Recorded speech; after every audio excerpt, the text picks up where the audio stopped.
Ça fait un bail. Je sais plus comment commencer. C'est parti.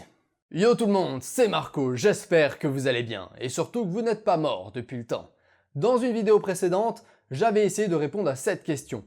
De combien de mémoire vive a-t-on besoin pour jouer en 2017?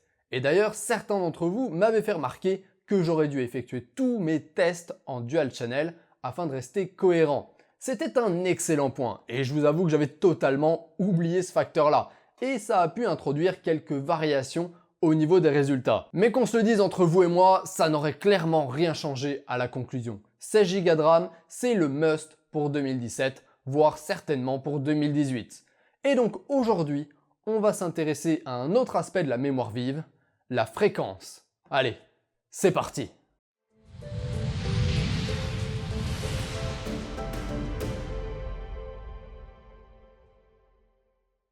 Alors on va faire ça bien, donc comme la fois précédente, on va poser le cadre, la problématique et notre objectif. On va commencer tout de suite par la problématique. Comment la fréquence de la RAM influe-t-elle les performances d'un ordinateur? Ce qui conduit directement à l'objectif principal, qui est de quantifier l'impact de la fréquence de la RAM sur le nombre d'images par seconde en jeu ou le nombre de secondes pour un rendu vidéo par exemple. Et au niveau du cadre, les tests seront effectués sur un i5 6600 qui tourne à 3,3 GHz, une GTX 1070 de chez EVGA, et au niveau des jeux, on tournera en 1080p et en réglage graphique ultra. Pour la RAM, je remercie KFA2 parce qu'on va utiliser un petit kit de mémoire qui vient tout droit de chez eux. Donc c'est de la DDR4, on a deux barrettes de 8 Go, donc 16 Go, qui sont cadencées à 3600 MHz en case 17. Bon, bien évidemment, je vais diminuer cette fréquence et on va faire des tests à 800 MHz, c'est le minimum où je peux descendre, 1333, 2133 et enfin 3600. Voilà. Et toujours en dual channel. Pour ce qui est des benchmarks classiques, on va faire tourner Cinebench R15, Geekbench et Corona qui fait des rendus 3D. Pour l'encodage, on va essayer N-Break et Media Encoder CC, donc de la suite Adobe.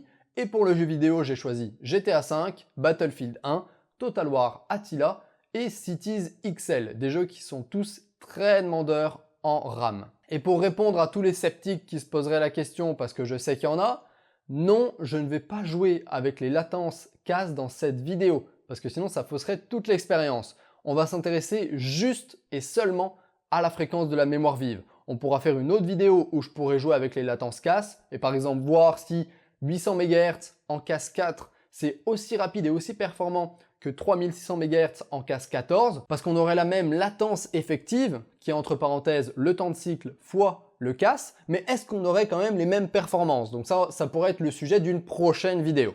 Voilà, c'était juste pour être clair. Bon, et de toute façon, avant d'aller voir les résultats de ces benchmarks, je voulais juste dire deux mots sur le kit de mémoire de chez KFA2, qui est absolument splendide. Déjà, on a des barrettes qui sont blanches, ce qui n'est pas forcément hyper commun. Les petites surimpressions métalliques en aluminium sur le corps blanc sont hyper stylées.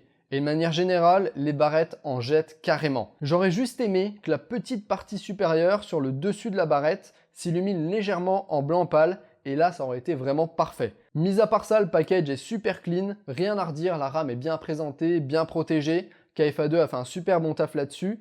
Même si elle reste assez chère, parce qu'elle coûte dans les 180 € il me semble, ce qui est vraiment assez cher pour un kit de 16 Go. Bref, voilà, c'est tout. On va passer directement à l'analyse des résultats des benchmarks. Pour Cinebench et Geekbench, on voit nettement l'amélioration des performances avec le gain en fréquence.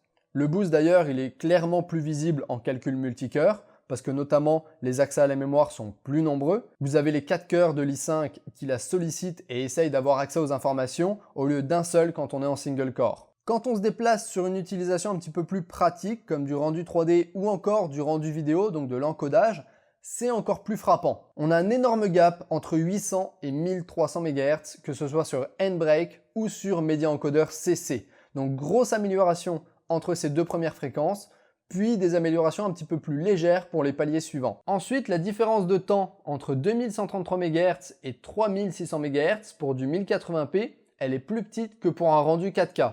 On est à 10% de gain pour le 1080p contre 16 à 17% de gain pour le 4K. Encore une fois, la vitesse de la mémoire vive dont vous avez besoin va dépendre essentiellement de ce que vous faites. Parce que bon, même si plus rapide, c'est généralement mieux, c'est aussi plus cher. Alors, est-ce que ça vaut le coup de dépenser 50 € de plus pour un kit à 3600 MHz pour au final un gain de seulement 10% parce que vous faites seulement des rendus et des encodages en 1080p et pas en 4K? Ça, c'est à vous de juger. Quand on passe sur du jeu vidéo, là les résultats sont sans équivoque. Plus c'est rapide, mieux c'est. Ça me rappelle ce que ta sœur me disait hier soir. Bref, sur des jeux très gourmands en mémoire comme Total War ou Cities XL, la fréquence influe beaucoup sur les perfs et permet de passer d'un jeu saccadé à un jeu plutôt fluide. Mais encore une fois, prendre de la RAM entre 2133 MHz et 2600 pourrait suffire si ça vous permet de prendre un meilleur processeur à côté. Vous retrouveriez sans doute les mêmes performances, voire mieux, que si vous y avez pris un processeur moins bon, mais un kit à 3600 MHz. Mais ce qui est certain, c'est que quel que soit votre matériel, une RAM à 800 MHz ou 1133 MHz, c'est une très mauvaise idée. Sur GTA V, même si le framerate était plutôt correct, il y avait des parties entières de la carte qui ne parvenaient pas à s'afficher à cause de la lenteur de la mémoire. C'était clairement injouable. Bon, bien que ce soit hyper drôle à regarder, je peux vous dire que c'est vraiment pas très pratique. Au final, qu'est-ce qu'on peut en dire? Est-ce que plus votre mémoire est rapide, plus vos performances seront hautes? Eh bien, je dirais oui jusqu'à un certain point. Ça va dépendre du jeu et également du reste de votre config. Il se peut que passé un stade, votre processeur ou votre carte graphique vous limite, ou bien encore que le jeu ne tire pas vraiment parti d'une mémoire plus rapide. Par exemple, sur des jeux comme CSGO, Doom ou même The Witcher 3, les résultats que j'avais étaient bien moins marquants. Et dans ce cas-là, vous étiez mieux de changer carrément votre carte graphique pour avoir plus de performance plutôt que de prendre de la RAM plus rapide.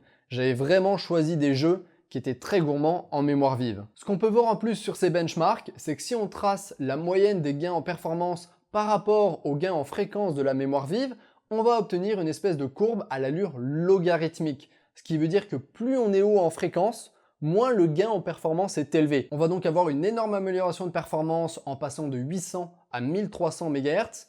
Mais par exemple, si on passe de 2133 à 3600, eh bien cette amélioration et ce gain est beaucoup plus faible. Et plus on augmentera en fréquence, plus ça sera le cas. Parce que notamment, je me fais bottleneck par le reste du système qui ne peut pas suivre la fréquence de la RAM. Et du coup, même si je mets de la RAM à 12 000 MHz, j'aurai plus du tout d'amélioration de performance parce que le pros pourra pas suivre et sera plus assez rapide pour faire assez d'accès. Donc comme souvent, tout est une question de contexte et d'utilisation, mais je vous dirais qu'aujourd'hui, l'idéal, c'est d'avoir de la RAM entre 2133 et 3000 MHz. Il n'y a pas vraiment besoin de monter plus haut, mais il ne faudrait pas descendre plus bas que 2133. C'est pour ça que souvent, dans mes builds, je recommande de la RAM à 2400, 2666 MHz dans ces eaux-là.